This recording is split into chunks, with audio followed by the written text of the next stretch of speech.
Hello students, we are going to discuss about concurrent processes synchronization, and in today's video lecture we will discuss about the first part of it, which covers the synchronization issues and the solution based on Peterson's algorithm.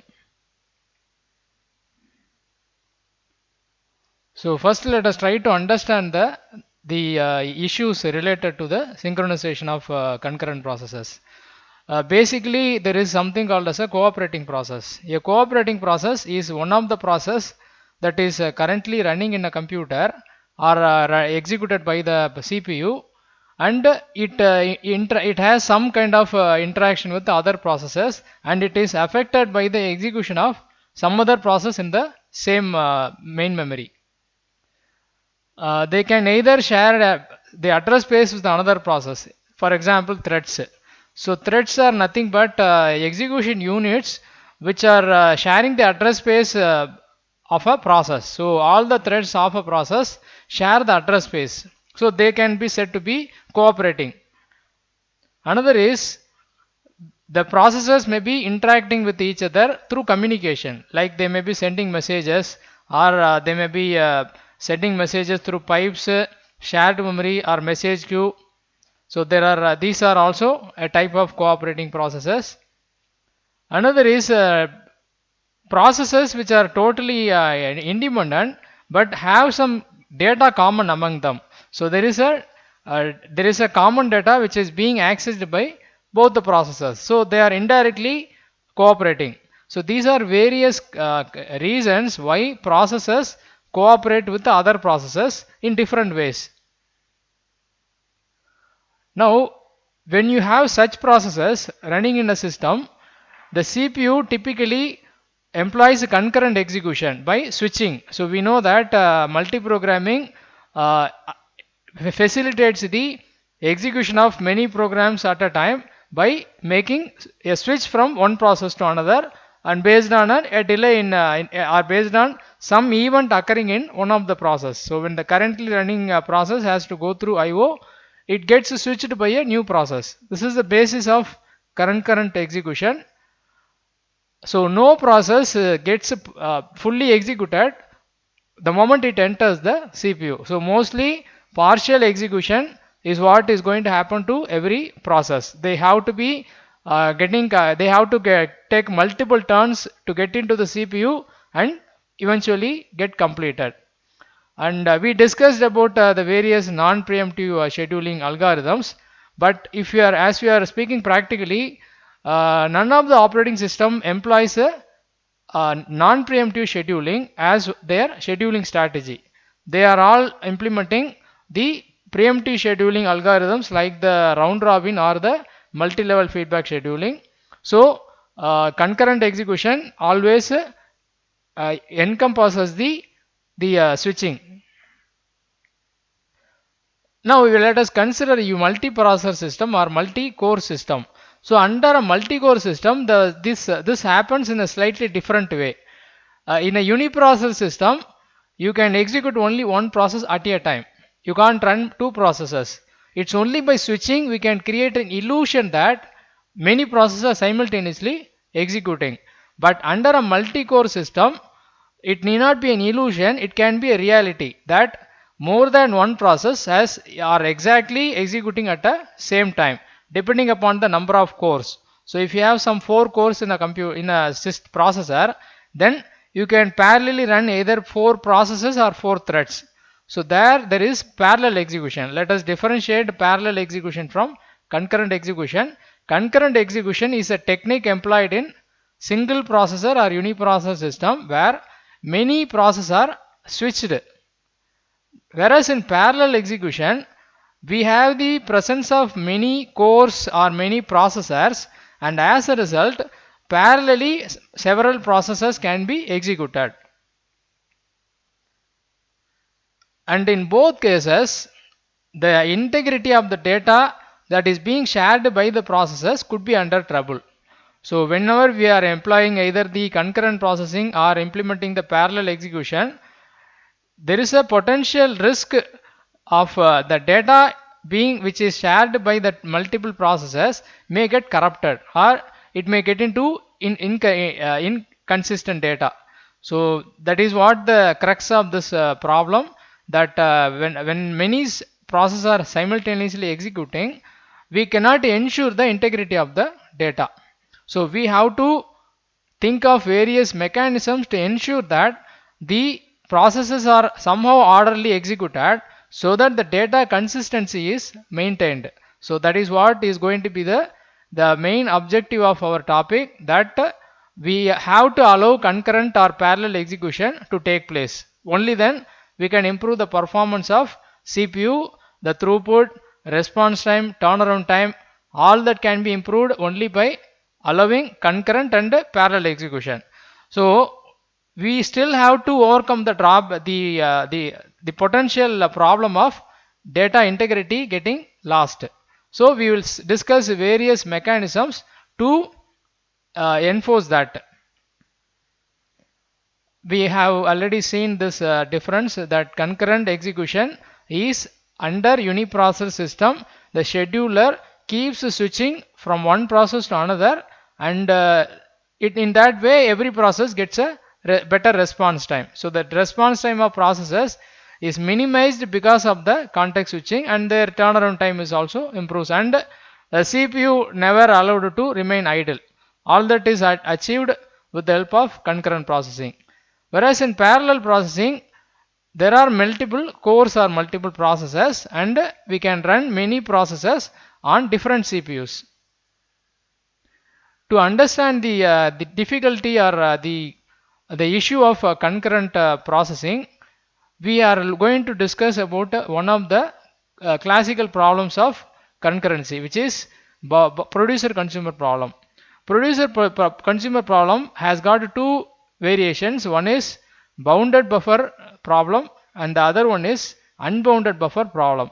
The difference is just that in a bounded buffer implementation, the buffer that is being shared among the processes is limited buffer, which means it's an array. For example, it is declared as an array. So the array has got a maximum size. So you can only store information or data to the capacity of the array. That is bounded buffer implementation. Whereas in unbounded buffer implementation, we replace the array by a linked list. So dynamically the memory can be extended and increased as more data needs to be added. Similarly, when data gets decreased, the size of the linked list can also be reduced. So that kind of an implementation is called unbounded buffer. But for the moment, we are only going to focus on the bounded buffer variant of the problem. So we assume that there is a limit on the capacity. So here we have got two kind of processes. One is a producer. The producer process somehow produces some data, and that data is being pushed into the buffer. It gets stored inside the buffer by the producer.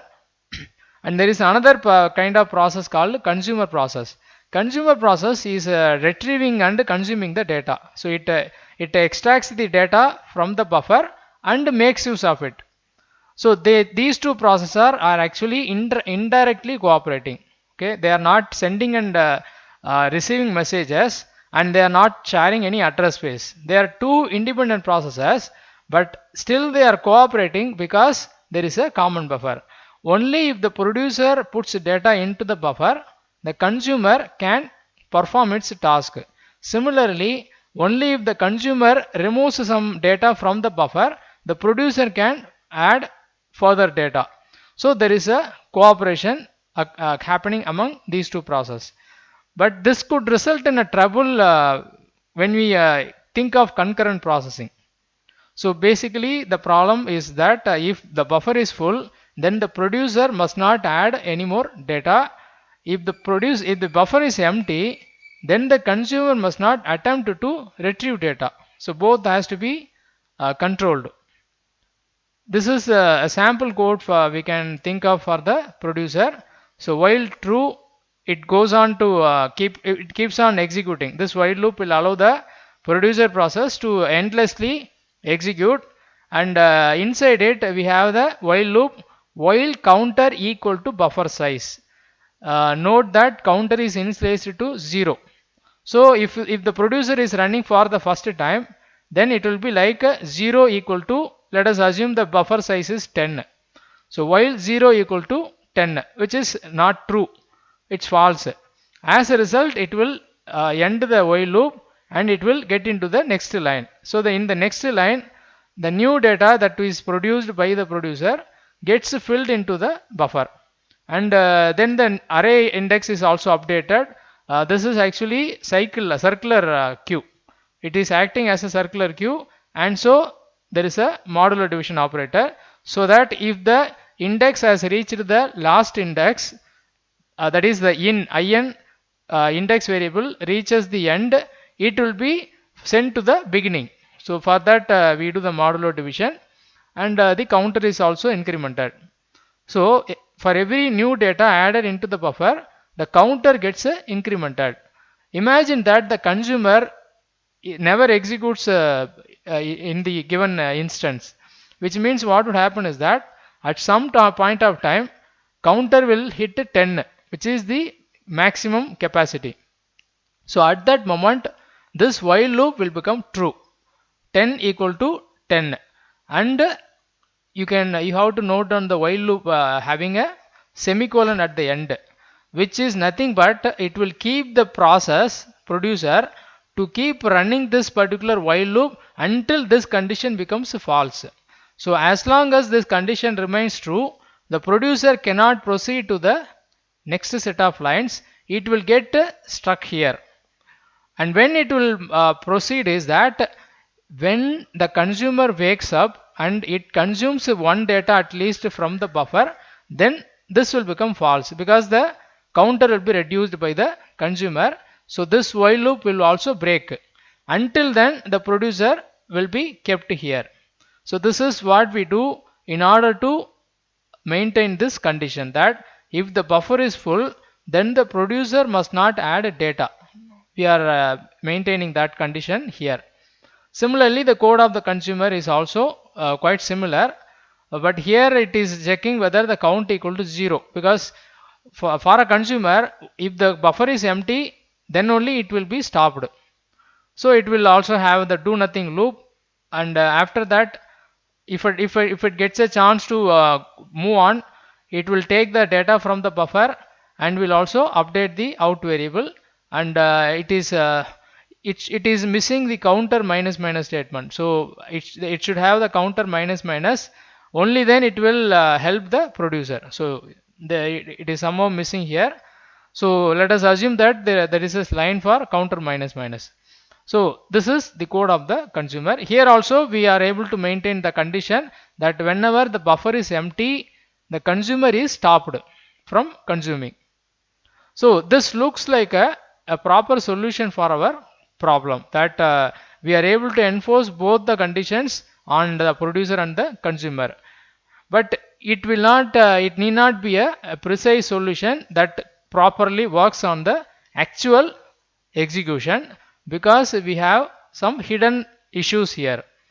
So the producer and consumer routines are correct if they are executed sequentially, in the sense that if you run process 1, that is producer, and allow it to complete, and then you run consumer, allow it to complete, and then once again run producer, in that arrangement nothing will go wrong. Everything, both process will properly, they will mutually help each other and complete the execution. But that is not guaranteed in the modern operating systems which employ multi-programming with the switching. So concurrency could spoil this plan. So what could happen with the concurrency is that while one process, that is while producer is trying to increment the count variable, the consumer may also be trying to decrement the count variable exactly at the same time, or that is in the case of parallel processing. So when two CPUs are available and producer has entered into CPU 1, consumer has entered into CPU 2, and they both are in a race, that they are both try to access the same code, and it is possible that at a given moment the producer is also trying to access the count variable, and the consumer is also trying the same.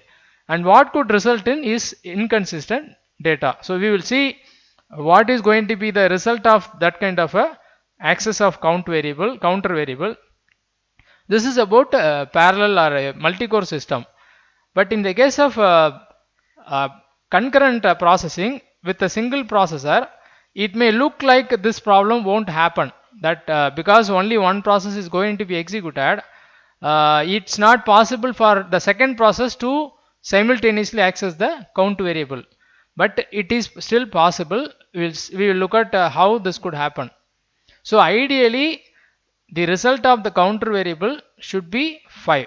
That is, if both producer and consumer modifies the counter variable once, it will be 5 only, because let us assume the current value is 5. So counter first producer runs, which means it will increment the counter variable. It will be made into 6. Then consumer will run, which will decrement the value, and it will become 5 again. Even if you reverse the execution, first it will become 4, and then once again it will be restored to 5. So in a normal proper order of execution, the counter variable will remain 5 after the execution of producer and the consumer, or consumer and producer, whichever order. But where we will have a problem is that when the executions are mixed or overlapped. In that case, the result of the counter variable could be any of these 3 possibilities. It could be 4 or 5 or 6, but only 5 is correct. So other 2 are result of a wrong execution of the processes. So we are going to see a simulation of why this could go wrong in a uniprocess system. So let us assume producer starts the execution. It checks the counter variable. Let us assume the counter is 5 initially. So this condition will be false. So it will be able to enter this line of code. But what happens now is that, okay, before so normally whenever this increment operator is executed, the original value from the main memory is copied into a CPU register. Before it is incremented, the current value of the variable gets copied into the register. After that, it is incremented and then returned back into the same memory location. This is the actual increment operation happening. But before completing that, the current process, that is producer, is blocked, because in a concurrent processing, a process can be blocked at any point of time. The CPU has every right to block a process. It could be due to time quantum or high priority or some other reason. So it gets blocked. When it is blocked, context switch happens to consumer, and so it begins to execute, and consumer also evaluates the condition, which is also false. Counter is not equal to 0. So it will also reach the same statement, which is manipulation of counter. So what would happen is that it also makes a copy of the value of the counter variable into its register. And remember one more very interesting point, that right now the consumer may be making use of the same register to hold the counter variable which the producer was using. So the same register that was used by the producer may be used by the consumer also, but still this value will not be overwritten in any way. The producer value will not be affected. Can you imagine why this is possible? Because physically, I am saying physically, the two processes are accessing the same register to hold the value, but still there is no overwriting of the value of one process by another process happens. If you had got the answer correctly, then it is that whenever there is a context switch, all the registers pertaining to the current process are safely stored inside a stack. Only then a switch happens. So even if the register is now used by the consumer, what was the value of the producer is safely copied into the stack. Only then the register becomes available for the consumer. So the values are intact. They are kept somewhere in the memory properly, and while the consumer is accessing only the unused register of the producer. So there won't be any kind of overwriting happening here. So the value is copied into the register, and after that it is decremented. So consumer is not blocked. See, this is we are assuming that if this kind of an execution happens, what will happen? So we assume that consumer continues to run without getting blocked. So it changes the register to 4, and it's also updated into the counter variable. Now execution of consumer is over. So control returns to the producer again, and producer will, what it will do, it will then increment the register, because remember that producer will not restart the whole process. It will only restart from where it left. So it already got the register value into the register, which is 5. It has no knowledge that that value is now become 4, because it only it takes the makes use of the earlier value that it has copied. So it will increment this to 6, and that 6 gets copied into the counter variable. Now what happened is that the counter variable has become 6 by mistake. It should have only become 5. Similarly, if you reverse this, then you will see counter becoming 4. If consumer started first and it get blocked, and then producer completes its operation, then obviously the value of the counter will be 4 at the end. So basically we have this problem occurring only because of concurrent execution.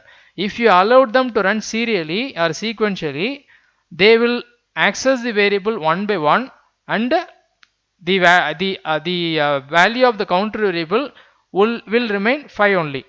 But because we allowed the interleaving of execution of processes, we have got this situation. But we should not give a answer that we can drop a concurrent processing so that we don't have to face this problem. That is not a solution. Concurrency is very effective to improve CPU performance and also execution of processes. So we should not think of turning off the concurrent processing just because we have this problem. We should only try to find a different solution for that. And one more point is that this order of execution which we looked at is one of the possibilities in which these two processes can be interleaved. It need not be the only way. For example, even under concurrent processing, the producer may successfully complete and then consumer may run. So no conflict or no data inconsistency might occur. This is just one sequence of execution where there is a potential problem. So that is what is being demonstrated, what we just seen using the demo or a simulation. Now they are explaining. So the counter variable could become inconsistent because of this execution. Now we have these two wrong possibilities, which is counter equal to 4 or counter equal to 6.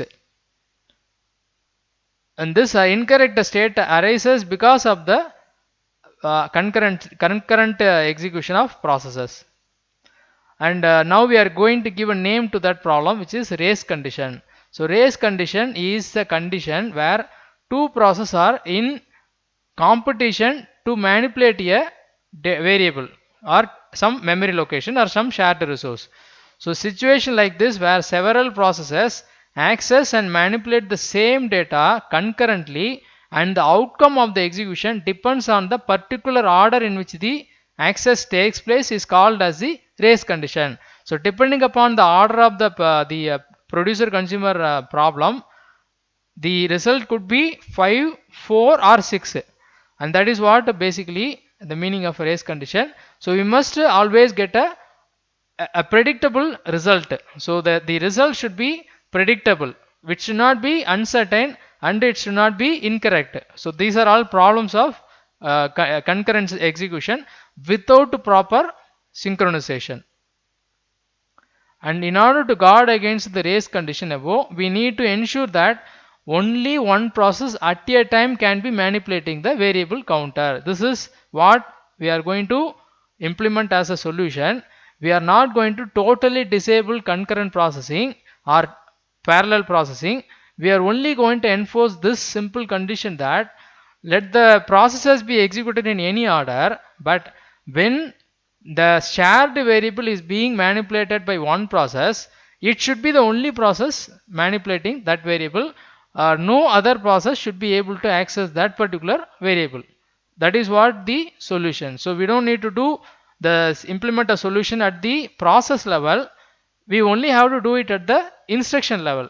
That instruction where the shared variable is being manipulated needs to be protected that no more than one process is able to access it. For example, in our problem, the actual statement that needs to be enforced this condition is this counter variable. So counter plus plus and counter minus minus should be enforced with the condition that if producer is already trying to complete the counter variable, consumer should not be allowed to access the counter variable. Similarly, if consumer has already started manipulating the counter variable, we must not allow the producer to access it until consumer finishes its access. That is what we have to do as a solution for the problem. And that is what we are referring as synchronization. So synchronization is enforcing a order and preventing many processes simultaneously accessing a shared resource. Now what is synchronization? Situations such as one we have seen happens frequently in operating systems whenever there are shared resources being manipulated by different processes. And especially this problem is more severe in multi-core system, because in multi-core system the chances of two processes trying to access the resource simultaneously is much higher than single core system. In a single core system, only if the switch happens in an inconvenient way, there is a chance of data inconsistency. But in multi-core system, if two processes begins to execute at the same time on the CPU, the problem is going to be the chances are much higher. And one more thing is multi-core systems are also commonly multi-threaded. They generally run multi-threaded applications. See, remember, synchronization problem need not always happen between processes. It can even happen among threads. So if two or more threads of the same process try to access the same resource or same variable, this particular problem is possible. So when we two processes want to access shared resource, there should be certain discipline, monitoring and regulation imposed while accessing that resource. For example, this is a real world example. We have a common resource here, which is the water tap. So the water tap needs to be accessed by all the people who are all waiting here. But it cannot be accessed parallelly by all of them, because you know that it is having a physical limitation. So there is a need to regulate that. That is what this mechanism queue.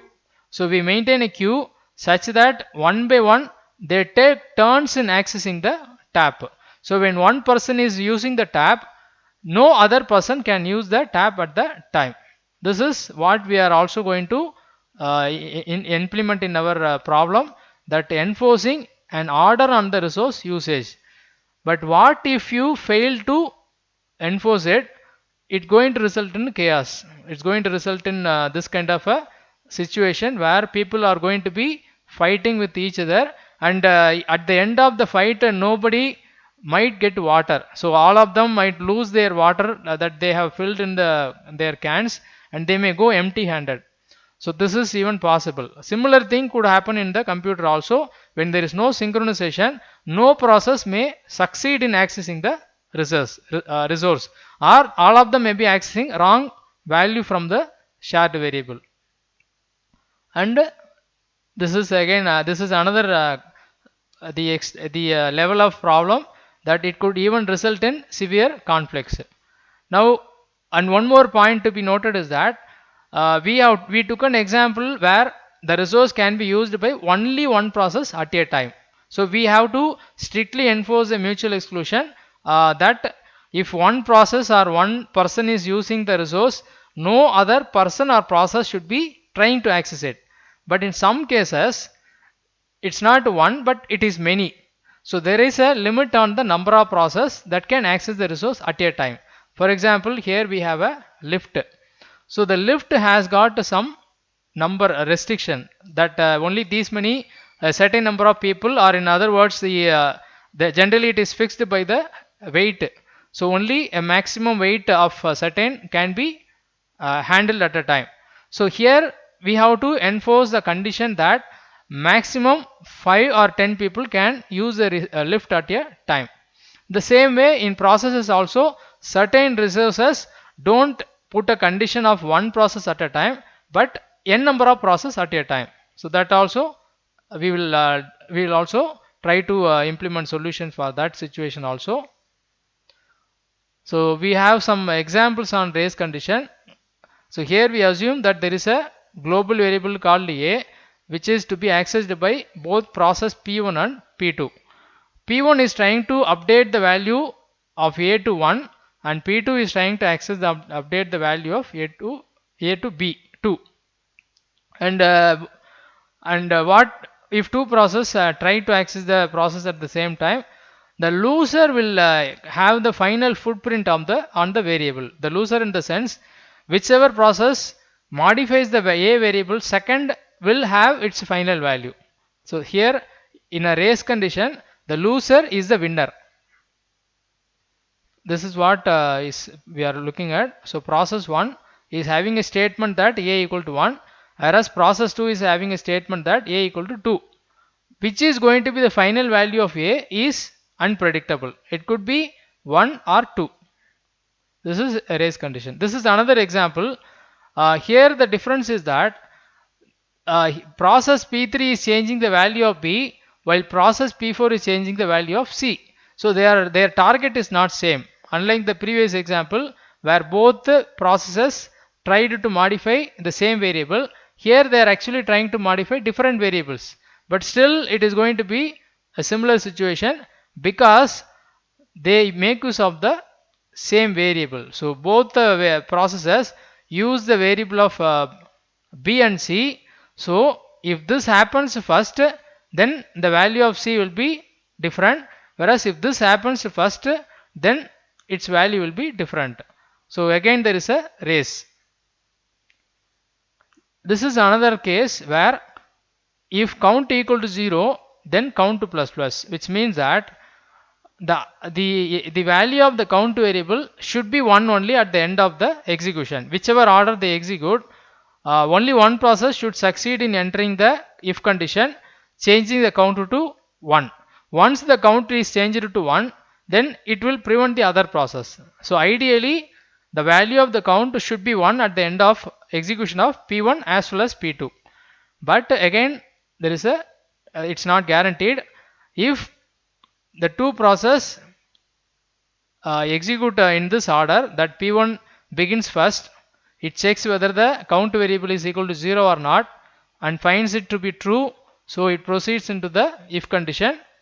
And meanwhile P2 also executes its count if condition, and then it also gets in the same place, and now you know what will happen.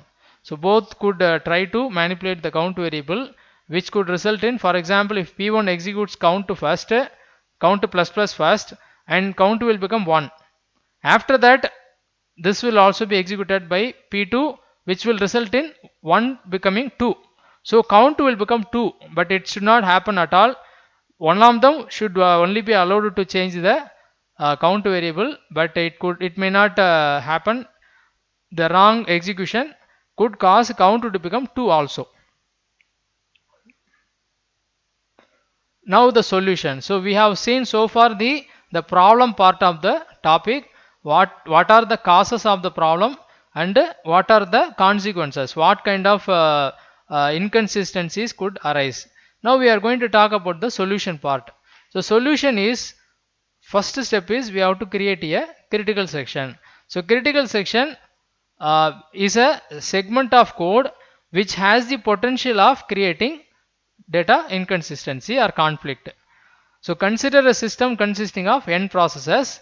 Each process has a segment of code called critical section, in which the process might be trying to access the shared resource. Okay, so we have already seen this, but now we are just giving a name. Already I mentioned that in any process we identify that set of statements which manipulate the shared resource or shared variable and treat it as a critical region in such a way that only one process should enter into the critical section.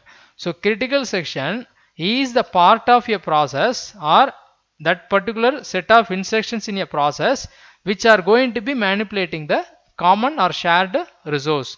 So if one process has already entered into its critical section, no other process should be allowed to enter the critical section. They all have to be blocked.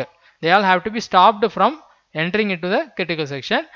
Then we will enforce data consistency. So once this is achieved, we don't have to bother about inconsistent data. Only one process can access at a time. That will be guaranteed. So critical section is the first step in developing a solution.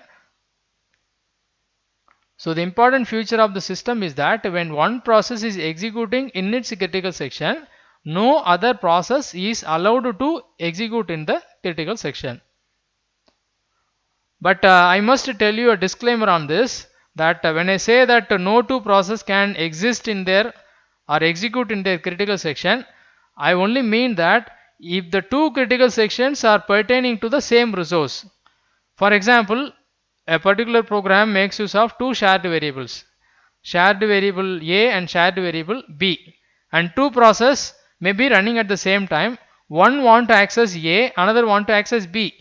Here we don't have to enforce any restriction because they are only trying to change the values of different variables. So we don't have to block them, or we don't have to restrict them. And so in that case, when process 1 is in the critical section of A, there is no restriction on process B to enter in the critical section of B. Only thing is, both processes should not enter the critical section of the same shared variable. Like both cannot be in the critical section of A at a time. So that is also a subtle point we have to keep in mind. So no two processes are executing in the critical sections at the same time, and that critical section pertains to the same resource. A common example which we can relate the critical section is a railway track. So you know that the railway tracks are sensitive regions. So when a train has entered into a particular region, like between two railway stations, the officials working on the railway enforcement will ensure that there is no second train that is also entering into the same region. So they will keep two trains mutually exclusive on a single track. That's what we are also going to do with our critical section based solution. Now the requirements. The critical section problem is to design a protocol that the processes can use to cooperate. So each process must seek permission to enter its critical section, and the permission will be granted only if no other process is already in its critical section, and that area where it is seeking the permission is called entry section. Entry section can be visualized like a checkpost, that you want to cross the border or you want to go to the other side. So for that you have to get permission at the checkpost. So that is what entry section. And critical section is after you cross the entry section. So after you cross the entry section, then you successfully get into the critical section, and when you reach the other side, it's called exit. So you have got entry section, critical section, and exit. And after exit, you have got all the remaining part of the program. It's like this. So you have a process which is now divided logically into a critical section. The side, the inner box is what I'm referring as critical section, which has an entry section, exit, and in between you have the access shared resource. So you will have to enforce the restriction that only one process is able to enter here. And one more thing is that I don't, when I say critical section, I don't mean that all the process will have one critical section and they all have to come inside that. I mean that what I mean is that each process has got coding, and that coding has got access of the same resource. We already saw that the producer has got the counter plus plus, and the consumer is also, I mean, we have seen an example where the two processes having the counter plus plus statement, and so in that case both are treated as critical sections, and that is what we have to be protecting. It's like this. So P1 having coding, and it is also having the code for critical section. Remember, not all the coding of P1 needs to be treated as critical section. It may have a lot of other coding which does some other activity, nothing to do with the shared resource. It is only that set of statements which are manipulating the shared resource or shared global variable which is treated as critical section. And one more point you could understand from this examples is that the critical sections need not occur in the same statement, I mean at the same as the same line in all the processes. They may even be occurring in different orders. Only if the process or instances of the same program, the critical section will be uniformly occurring in the same line. If you write a program and instantiate that program into many processes, then the coding is same. So in that case the critical section will be at the same line. But if you are instantiating different programs having different coding, then in one program the critical section may be at third line, in another it may be at a 20th line, and in another program it may be 10th or something. So this is you have to grasp all these points about the critical section. Now we know what needs to be done, that we have to enforce a restriction on the critical section to allow only one process at a time. Now how do you do it? How do you achieve it? So we are going to implement the solution in this way. Number one, we are going to treat all the shared resources as critical resources because they all have the potential of inconsistency race condition. So we are going to restrict them or protect them.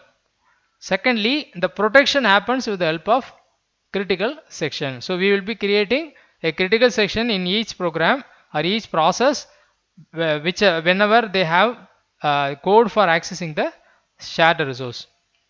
And the third is the solution we are going to be implementing, mutual exclusion. So mutual exclusion is the answer for synchronization, that synchronization problem or issues. So we have to implement mutual exclusion.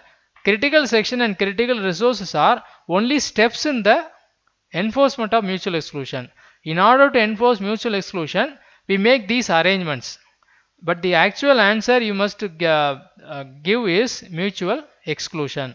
So how do you enforce mutual exclusion is going to be the topic of the entire discussion, that there are different ways by which we can enforce mutual exclusion.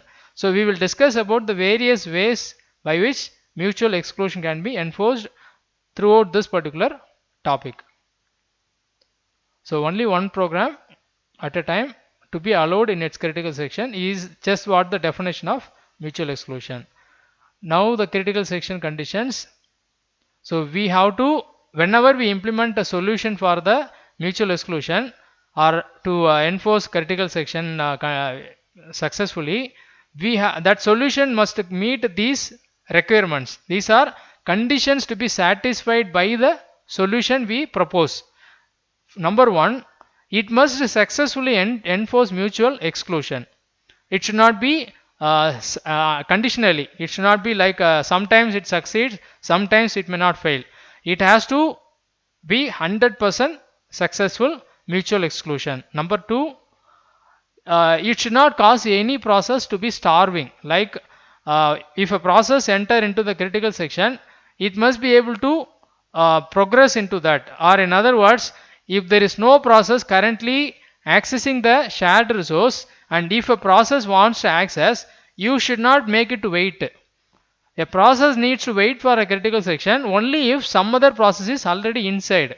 But if there is no process inside, then there is no reason for keeping a process to wait.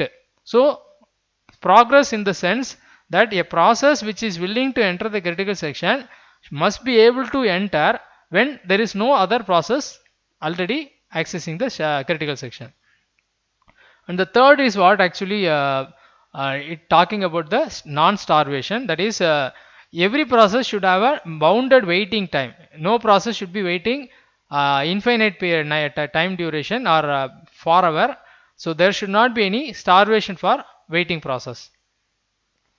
And before we proceed into the solution implementation, we must also understand one thing, that the problem of race condition is not just with the user process, because we took only examples of user processes, but even kernel code may suffer from the concurrent execution and race condition issues. So when the kernel is being executed, the kernel contains different modules. So the same module of the kernel may be invoked by two different processes, that is kernel processes. So two different kernel processes may be trying to access the same model. For example, there is a fork call being made by two user process. So in that case, two different modules of the OS will be tackling the creation of the child process, and they may be trying to access the method, the fork function simultaneously. Another is file management. If two processes try to access the same file, then the kernel will also run as two instances, and it will try to open and access the file simultaneously. So in that cases, we have got two common solutions available. One is implementing preemptive kernels, and the other one is implementing non-preemptive kernels. The idea behind preemptive kernels is that a preemptive kernel will not allow another module of OS or another kernel module to run before its completion. You know the difference between preemptive and non-preemptive. Under preemptive execution, once a process gets into the CPU, it will hold the CPU till it finishes. So that is the nature of preemptive kernel. The kernel will get executed without allowing any interleaving or context switching to happen. So that will rule out the problem of race condition, because when you have concurrent processing, then only switching is likely to happen. So if you disable concurrency itself, then no switching will happen, and every process will be going through sequential execution. This is one solution, preemptive kernels. Whereas a non-preemptive kernel does not restrict the OS in that way. It allows the kernel to be executed with preemption, but enforces mutual exclusion in other ways. We will discuss about the various solutions we can implement for enforcing mutual exclusion among non-preemptive kernels also. So see, the solution we will be discussing are equally applicable to kernel as well as user process. That is not, they are not going to be different between the two type of processes. Both will make use of the same solutions. So the solution number 1 we are going to discuss in today's video lecture is called as the Peterson's solution for mutual exclusion or concurrency synchronization. The solution of Peterson is a software based solution to implement the critical section.